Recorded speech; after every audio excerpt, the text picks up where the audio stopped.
Truth in History with Charles A. Jennings. Welcome to Truth in History.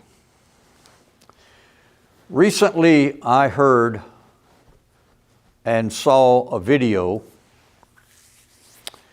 and a man was talking about the Israeli-Hamas war. And the conclusion of his video was that the Jews are Judah. The modern day Jews, he says, are the tribe of Judah. And ordinarily, the church world says they're all of Israel. But this gentleman said that he believed that the Anglo-Saxon people were Israel and the Jews were Judah. Well, I say no way. No way can they be Judah. And I would like to deal with this subject, and it would take more than one video to cover this whole subject because there's so much of it so much information to be found in the Bible and also in secular information and history. So I want to be thorough in this, and I want to be fair. I want to be fair to those that believe that the Jews are Judah and present information to them and to the rest of us to help clarify this subject, because it is a prevailing view among some people in the world that the Jews comprise all of Israel, and then this gentleman and others believe that the Anglo-Saxon people are Israel, the northern 10 tribes, of which that's correct, but yet they revert back to the old Herbert W. Armstrong concept that the Jews comprise the tribe of Judah. So I want to start with this. And I'm not going to explain this very much until later on. But in Revelation 2:9 and 3:9, there is a principle that states that there are false Judahites. Revelation 2:9 states, I know thy works and tribulation and poverty, but thou art rich, and I know the blasphemy of them which say they are Jews and are not, but are the synagogue of Satan.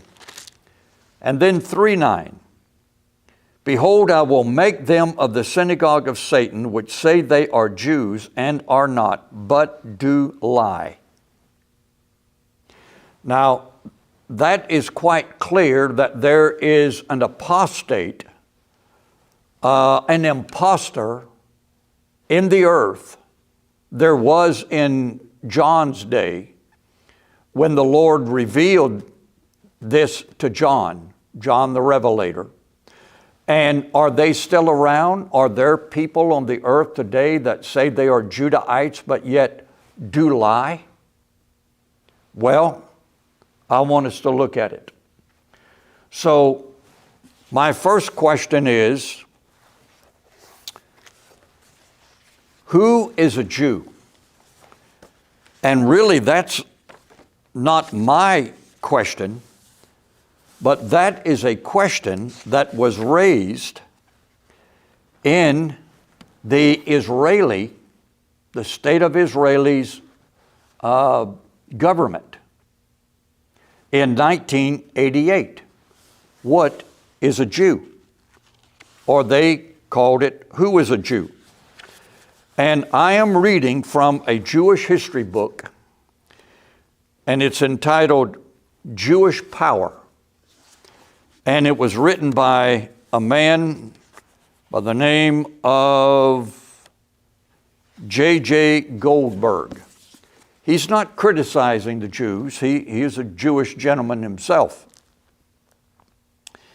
He's just simply relating the facts concerning their influence in the United States and in the world and in the state of Israel or Israeli. So he's not coming from a prejudiced or biased standpoint, but he is just relating a piece of history. And this is what he says. In 1988, there was quite a turmoil in the Jewish government, in the Israeli government. And when I say Israeli, I mean the state of Israel. And there was I guess you would call it a power struggle between the two political parties. One led by Yitzhak Shamir, and the other one led by Shimon Peres. So they had to come to a compromise because the Orthodox Jews, or the Orthodox lawmakers in the government, was trying to force the government to define what is a Jew. So the price of the Orthodox lawmakers named was an amendment of Israel's basic immigration law entitled the Law of Return. Who is qualified to return to Israel or to come to Israel and get immediate citizenship? So this is what Mr. Goldberg says. The law of return gives every Jew in the world the right to immigrate to Israel and receive immediate citizenship.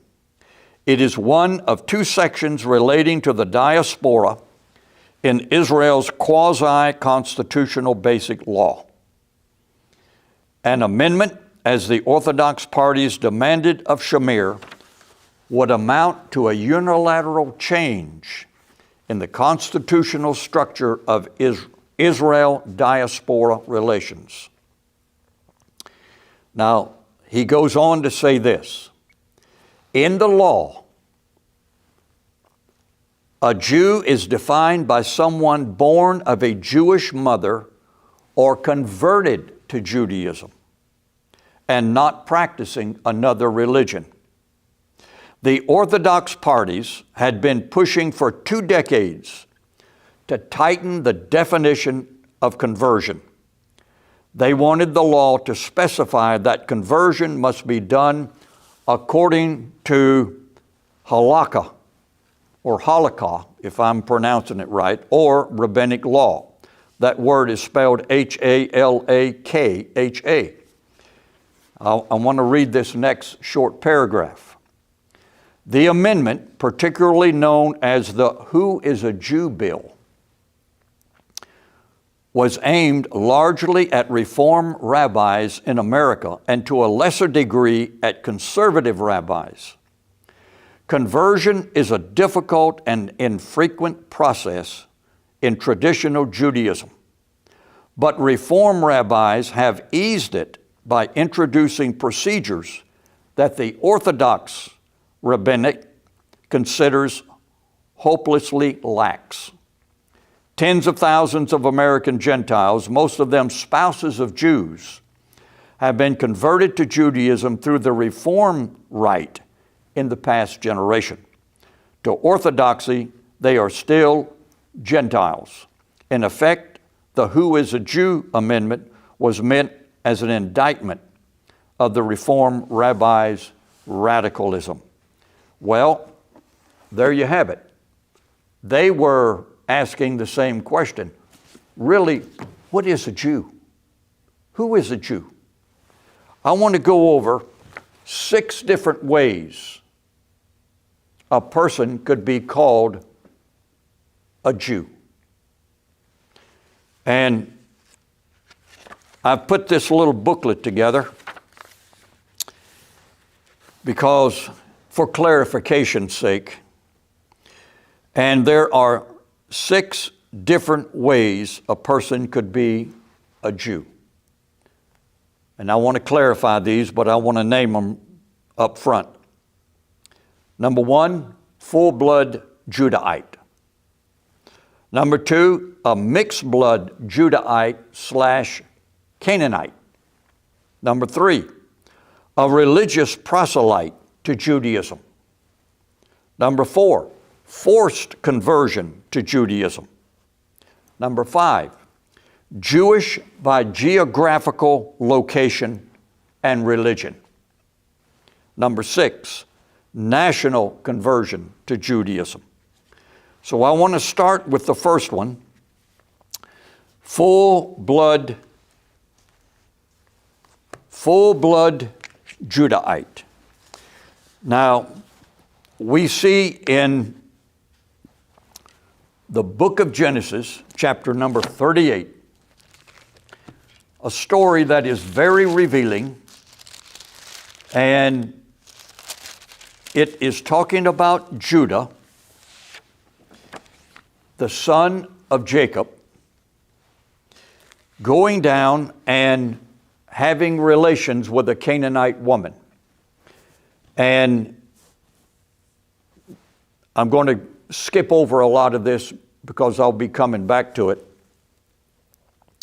He had 3 sons by this Canaanite woman, Onan, and Shelah. And then the marriage didn't work out. So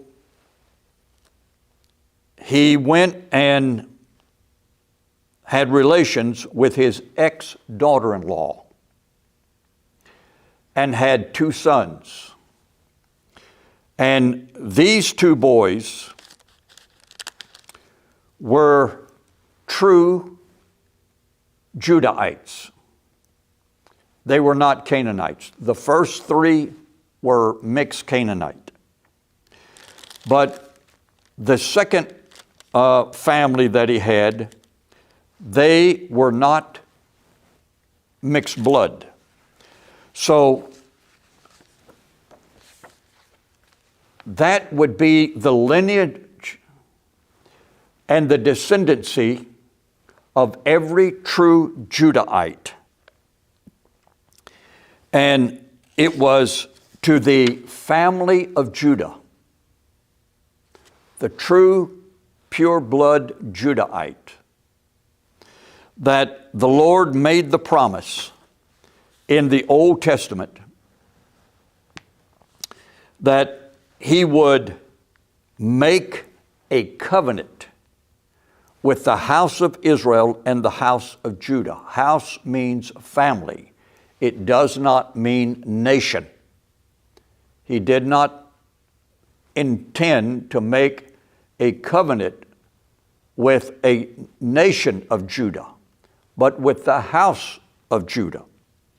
So we went down, we see where Judah went down, and he had relations with Tamar, and there 2 sons were born. So there were 2 branches of this family of Judah. And it was the royal family, as prophesied in Genesis 49. So these 2 boys would be the pure Judahite family. Now, how can we call them a Jew? Well, a Jew, the word Jew is a contraction of Judah. So we will loosely call them Jews, but really, properly, they should be called Judahites or Judeans. And Judahite is the better term because Judean basically refers to the land mass of Judea. So that's number 1. That is number 1. And so we come to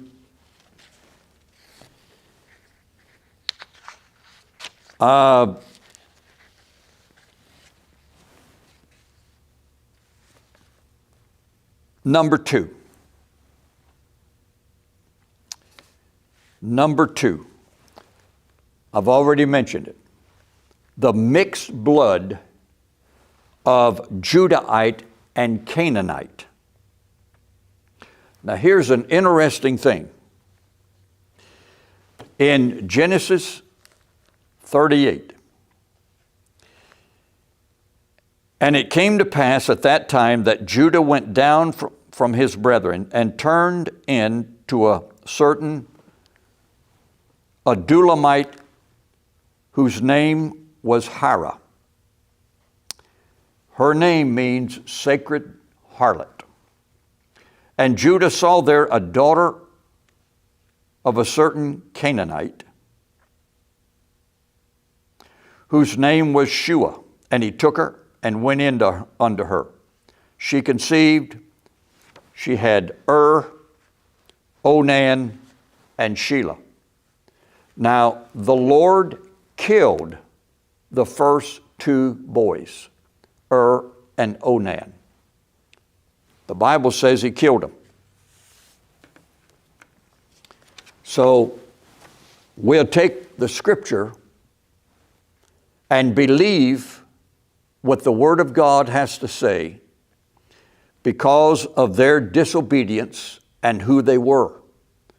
But one son, mixed Judahite, Canaanite boy, was spared. He lived. So, where did his ascendants or descendants go? Where did his family go? He stayed within the greater Israelite family.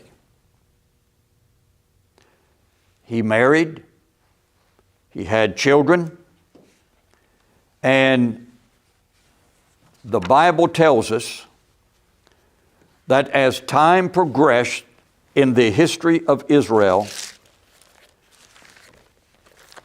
in the book of Numbers, in the book of Numbers, chapter 26, it tells us this.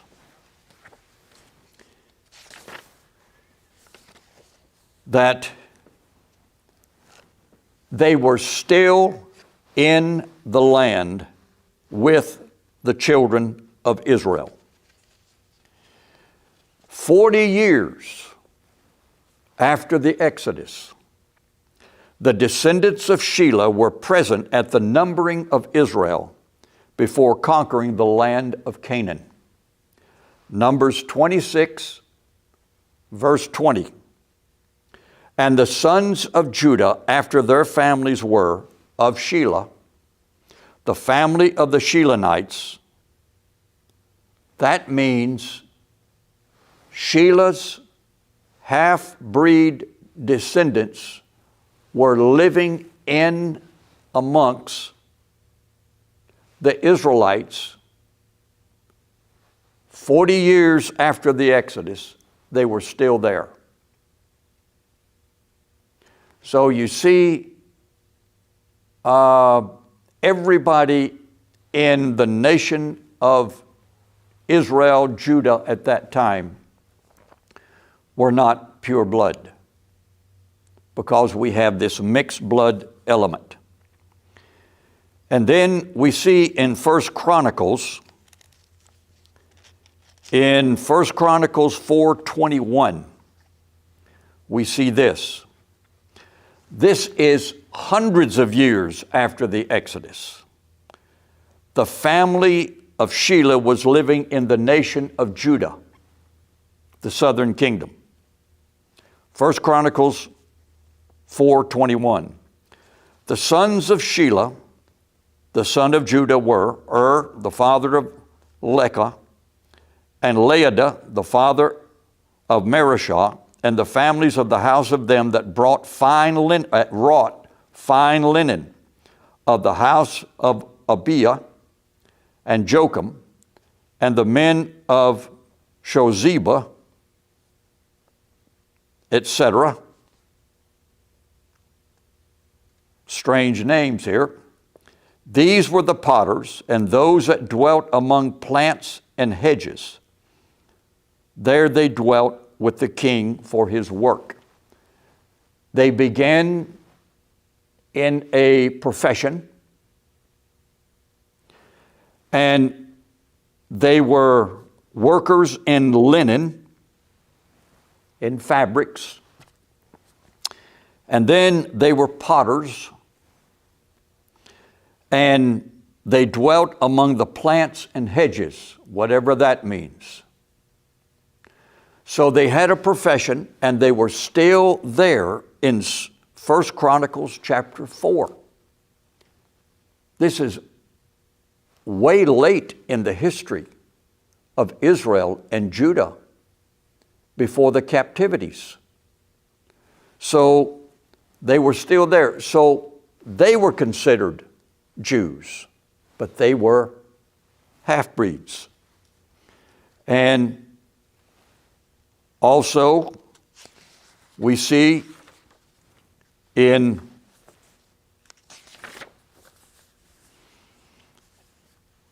the book of Esther, after the whole ordeal with Esther during the king of Ahasuerus, this was in around 485 BC,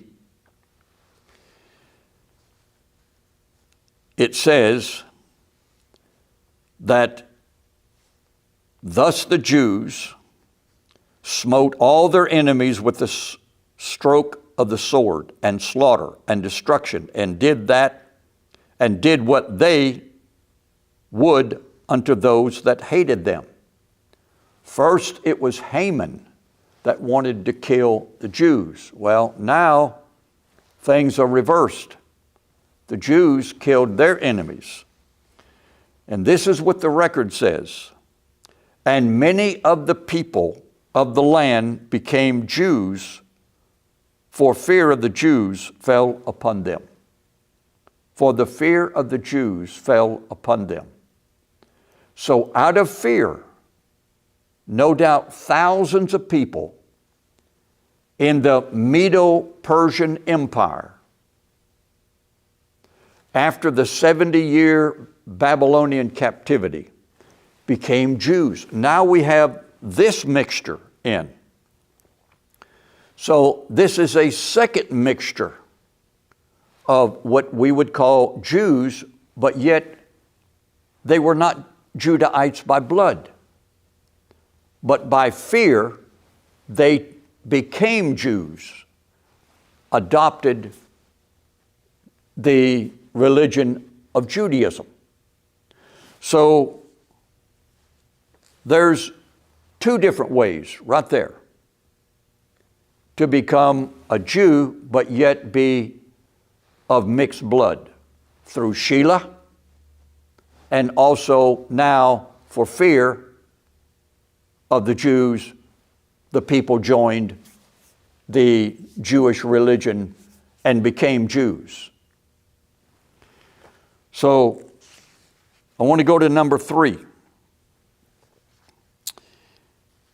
The third way a person could be a Jew would be by religious proselytes to Judaism.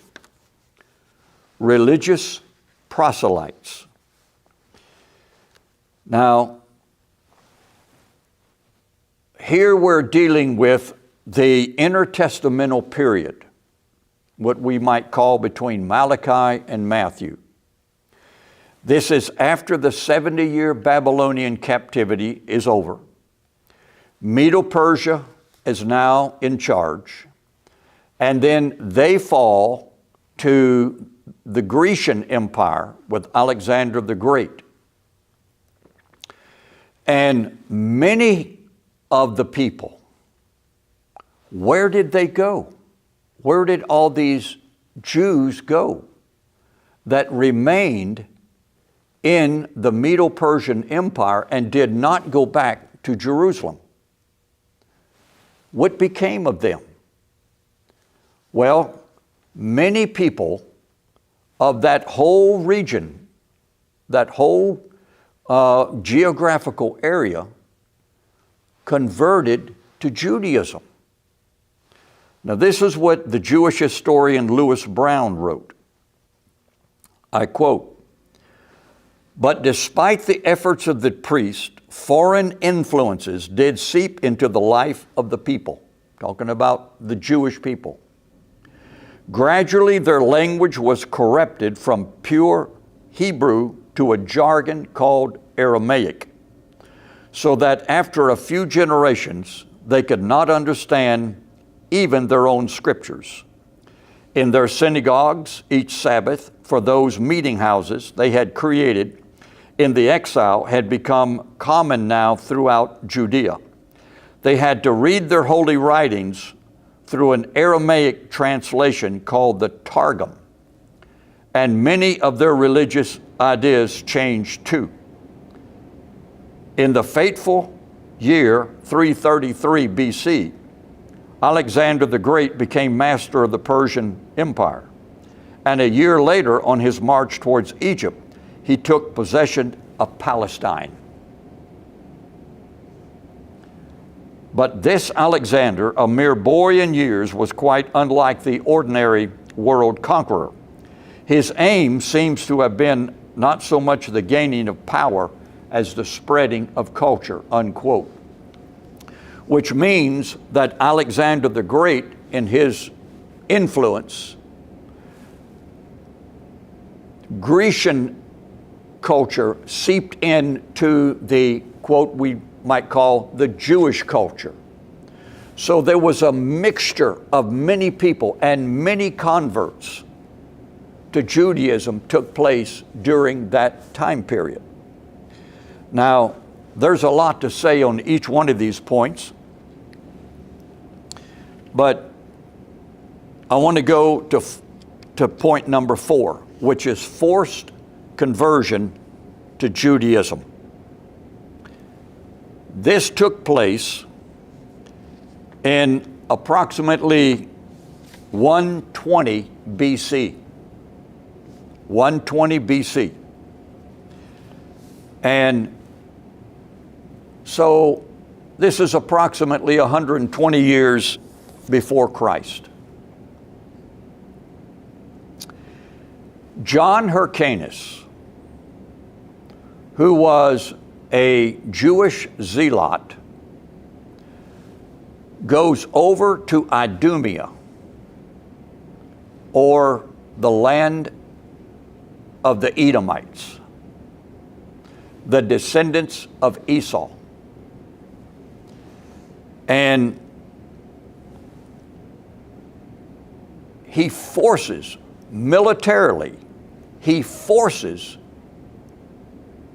the people to convert to Judaism. These were Edomites, perpetual enemies of Israel. And he forces the men to become circumcised. So we have a bunch of Edomites now becoming Jews. Well, Edom is just on the east side of the Jordan River, like southeast of Jerusalem, walking distance. So now they're Jews. Now this Jewish historian Lewis Brown writes concerning this. And he's talking about Herod. He says, quote, "For a while an Edomite half-Jew named Herod managed to get control of the land. He was on the throne when Jesus was born, a half-Jew Edomite. By conniving with Rome, he had himself made king of the Jews. And then in unspeakable cruelty, he battered his people into submission. He murdered his own wife, 3 of his sons, and many others of his family in striving to make his position firm. And then he built a magnificent new temple in belated effort to win the favor of the Jews," unquote. Solomon Grazel, another Jewish scholar, wrote this: "Of course, Herod considered himself a Jew. But like so many Jews, he was overtly critical of the fellow Jews and especially sorry that they insisted on being different from the other peoples of the world," unquote. These people, I'm convinced that the influence of Edomite blood, and hatred for Israel, and hatred for the Messiah, Jesus Christ, when he came, these Edomites wormed their way to the top of authority in politics and in religion. In other words, I believe that the Pharisees, the Sadducees, and no doubt the Herodians were Edomites or half Edomites, but they were considered Jews. So there is the fourth way a person could become Jewish and really not be of the family of Jacob, really not be of the family of Judah, the true son of Jacob. And I know there's a lot to cover here, but I can't cover it all. But that took place approximately 120 years before Christ. Well, where did Judas Iscariot come from? Judas Iscariot. If you take his last name, Ish means man, and Kerioth was a city southeast of Jerusalem over by Edom. His name actually denotes his origin, where he came from. Judas, the man of the city of Kerioth, down there by Edom. No wonder he betrayed the Christ. Number 5. And that is, a person could be considered a Jew just simply by geographical location. And they could be simply a Jew by adopting the religion of Judaism or being raised in Judaism. Paul the Apostle considered himself a Jew, but he was only a Jew by religion. He was not a Jew by blood. He was a Benjamite. So modern preachers today, they read the New Testament and they see all these people in the land of Palestine at the time of Christ, and they say, well, they're all Jews. They're all, quote, Israelites because they're there. But look at the mixture, the blood mixture that had taken place for decades, in fact, centuries. And there were many different types of people in Palestine. The Edomites, the half Canaanites.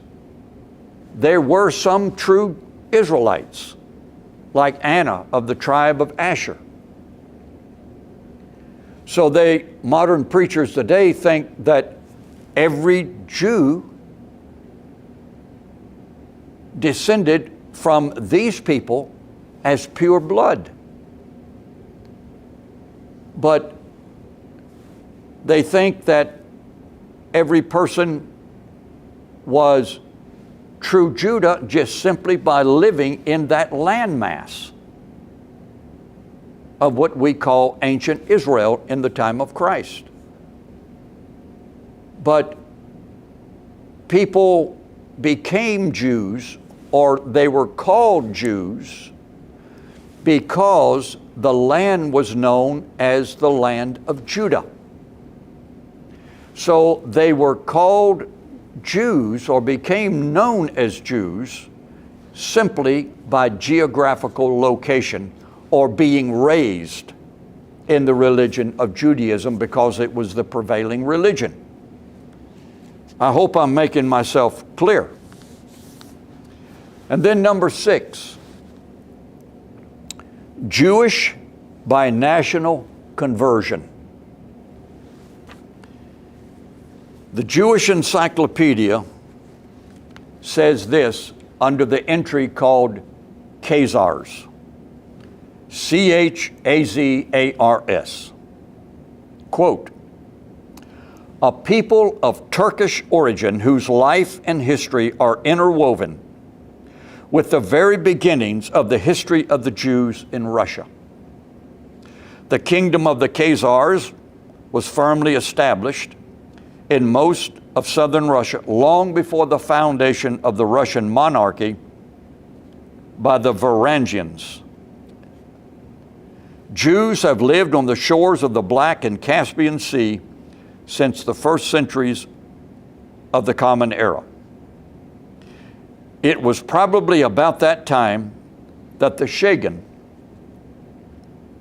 of the Khazars and his grandees, that's the leaders, together with a large number of his heathen people, embraced the Jewish religion. How much clearer can it be?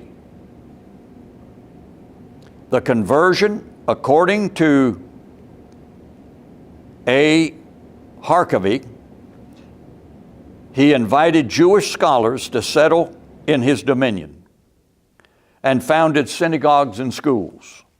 The people were instructed in the Bible, Mishnah, Talmud, and in the divine service of the Hazanim, according to the Masudi, the king of the Khazars proper were Jews, unquote. Kevin Allen Brooke also gives an account of the Khazar in conversion.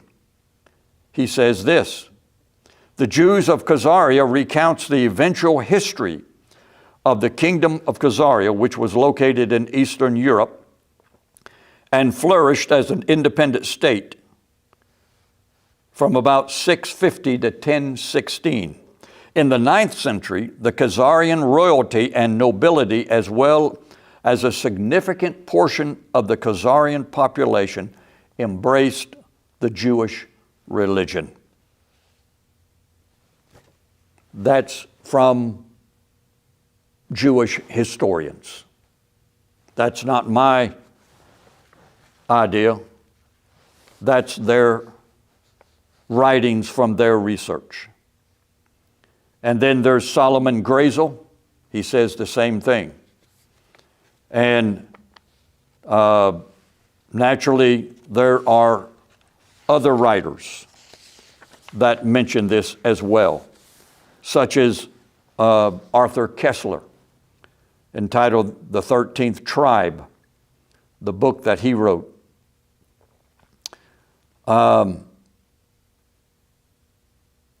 The subject just goes on and on. I'm just trying to find a good place to stop, because it's very confusing in the church world, very deceiving, and has become really one of the biggest lies that has ever come down the pike in Christianity, modern Christianity. And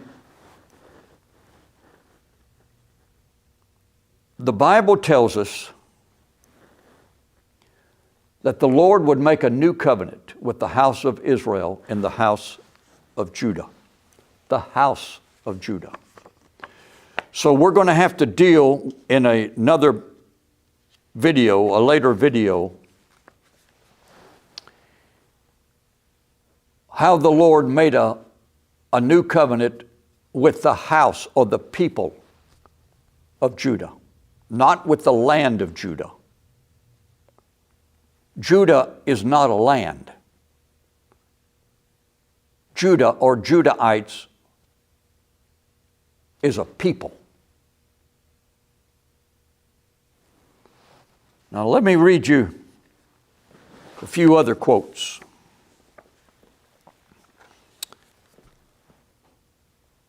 I took this out of the newspaper several years ago in the column Dear Abby. I'm sure you used to read those and remembered that. You were asked in your column, is a Jew because of his religion or because of his race? You replied, I like Ben Gurion's definition. A Jew is anyone who says he is. While Ben Gurion may be a very distinguished Jew, he is not an authority on religious matters. Also, he is badly mistaken. The accepted Jewish law is as follows. A Jew is a person who was born into the Jewish peoplehood by a Jewish mother and who never left his faith by accepting another religion, or one who has accepted the Jewish faith by an official conversion to Judaism ceremony. In other words, a Jew is a Jew because of his religion and not because of his race. Neither race nor nationality exclude anyone from becoming a full-fledged Jew. As you know, Sammy Davis Jr.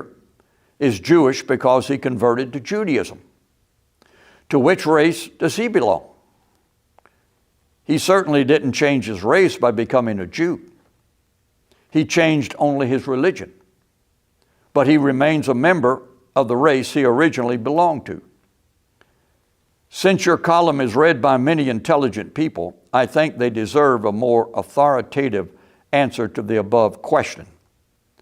Signed, Rabbi Moshe M. Magog. Well,